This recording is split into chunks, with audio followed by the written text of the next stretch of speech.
And what I noticed was that these 4 audience building tactics that I'm going to talk you through are all reliant on that propensity of us human beings to want to talk about ourselves. I'll take you through them. So number 1 is, and this is nothing new, is building a quiz. You remember those old Cosmo quizzes that you used to get in the magazines, if you even remember magazines? Everybody loves a quiz. Everybody loves, no matter how spurious or general it is, everybody loves to have a quiz and talk about themselves, to find out something about themselves. And it helps us to reflect on, oh, am I doing this well? Am I this sort of person? Have I got this in common with other people? We all want to categorize ourselves, to benchmark ourselves. So quizzes work really, really well. People can't resist a quiz. Even if you are selling to C-suite, really high up people, they love a quiz just as much as you and I do. It used to be that when I encouraged people to do quizzes, they would get stuck in the weeds of the technology of building quizzes because it was difficult. And it would be difficult to put it all together, and then people would give up because they'd get stuck in it. And then by the time that they came to promote the quiz, they were over quizzes. They didn't want to do that anymore. So I've been using, for myself and with clients, a new piece of software called Scorer. It works. It's really easy to set up. You do have to invest some time. So when I say easy, I don't mean, oh, ping, ping, ping, there's my quiz. Although you might think that if you look at their website. I would say it would take 7, 8, 10 hours to put your quiz together and get it feeding in leads, and then maybe go back to it after a month and see, right, what's working, what's not, how can I tweak it. ScoreUp does definitely make the tech setup much easier, and I would say makes your quiz classier. You can brand it, it looks pretty, it's well worth paying for it. Sometimes when I talk to people, they say, oh, haven't you got a free software for that, Julia? And I say, yeah, there's free software, but you'll never finish your quiz and you'll never get any clients. Use ScoreUp, you might as well. And think about it. If you pay 3 months, £35 a month, and you get 30 leads, how much money is that per lead? You convert 20% of them, how much money is in your pocket? How much better off are you? A lot more than what you paid for ScoreUp. So try it out, make the investment. The next tactic that I see working for people now in building audience is best for people who are selling something that is more than, say, 1,000, more than £1,000, because it takes some work per customer. And you've got to have some time to put into this. It's something that you could do week by week and build it up. And it is extremely effective. So what you do is you first identify clearly who is your target market, who am I aiming at. You need to do that before you do any of these tactics, by the way, and be really, really clear about that. And then find some examples of a unique human being who represents that, somebody that you would love to have as one of your clients, and somebody who is accessible. So if Bill Gates is part of your customer avatar, maybe don't start with Bill Gates because he's quite difficult to get to. Start with somebody who is a realistic target. And what you do is you do some sort of value in advance review, suggestions. You're actually doing part of your work, maybe quite a big part of your work, up front for free. You record it as a little video and then you send it to them. And you send it very nicely, you put it all together, you explain why they should watch the video. And then you've shown that you are trustworthy, that you know your stuff, and that they should talk to you. And you give them a way of, can we have a meeting? You should join my email list for more information, etc. A clear call to action from that. If you do 10 of these, 2 of them will probably result in some sort of sale for you. So you don't just do one, you have to do 10. It's quite time consuming.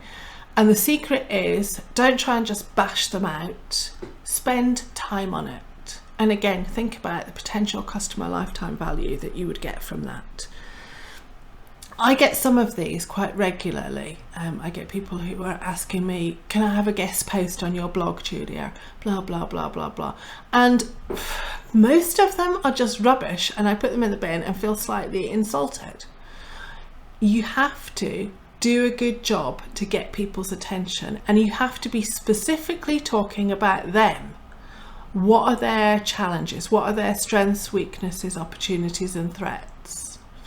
Send it to them, be generous, put it all out there for them, and then show how you can help them to deal with what you've identified for them. Go deep on this one. The other way of being really interested in people is to do a survey. Quick note on this, do not do those little polls in LinkedIn, because LinkedIn is very clever and does not allow you to own the right to talk to that person a second time. You can only talk to them through LinkedIn. And whatever their weird algorithm says about somebody who clicks on your poll and then they're going to see your posts next time. I have no idea how that all works. Nobody does. Don't think LinkedIn does. Don't use those LinkedIn polls. Set up your own survey, use some software, make it look pretty, and do a survey of what is important to your customer. So again, it's very, very focused on your niche, on potential customers, and ask them, what is their opinion about this thing that is affecting their industry? What do they think about this? What do they think the trends will be for this coming year?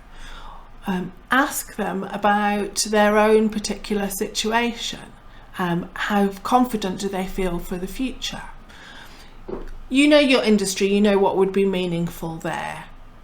And you can ask quite detailed questions there that might feel like they're cheeky questions. Don't make them required questions, especially if they're financial ones, and especially if you're going for a UK audience, because British people don't like to talk about money.